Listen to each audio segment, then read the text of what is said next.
Mars 2025 à Singapour. Tout commence lorsqu'un directeur financier d'une grande entreprise reçoit un message inattendu d'une personne qui prétend être le chef des finances de la société basée au Royaume-Uni. Une demande urgente tombe. Il faut transférer des fonds rapidement pour finaliser une acquisition confidentielle. Afin de renforcer la crédibilité de l'opération, un appel vidéo est organisé, réunissant plusieurs hauts responsables de l'entreprise. Sur l'écran, tout paraît parfaitement authentique. Des visages familiers, des voix reconnaissables, une véritable ambiance de réunion.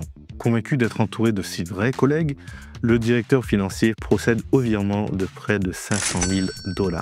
Ce n'est qu'après coup que l'entreprise découvre l'ampleur de la supercherie. Aucun dirigeant n'avait réellement participé à l'appel. En réalité, les personnes à l'écran n'existaient pas. Elles étaient créées par ce qu'on appelle un deepfake. Un deepfake, c'est une vidéo ou un enregistrement généré par l'intelligence artificielle qui imite à la perfection le visage, la voix et les gestes d'une vraie personne, rendant la scène totalement crédible, mais entièrement falsifiée.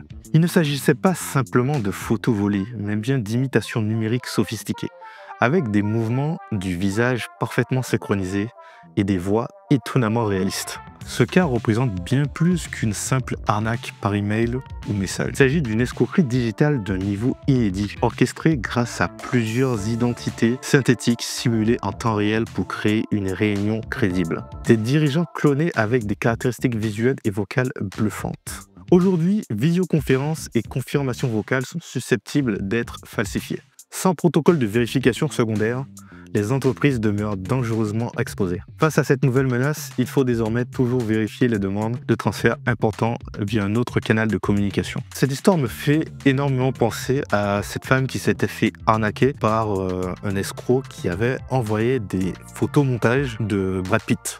Là, c'était vraiment des photomontages de mauvais goût qui étaient assez explicites. Sauf que imaginez le futur avec des deepfakes totalement réalistes. La limite entre le réel et l'IA devient assez floue en ce moment.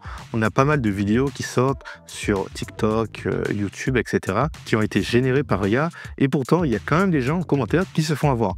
Même moi, je me suis déjà fait avoir par certaines vidéos. La technologie pour détecter les deepfakes avance. Elle doit évoluer aussi vite que les menaces pour rester efficaces. Malheureusement, c'est pas le cas actuellement. La prochaine fois, la personne à l'écran pourrait n'être qu'une illusion. Mais l'argent perdu, lui, sera bien et bien réel. Donc faites très attention à vous sur Internet. Et si vous recevez un message coupé de Brad Pitt ou toute autre célébrité sur Insta, il y a de fortes chances que ce ne soit pas lui. Donc faites très attention. C'était Lénaïque, à dans d'autres soleil.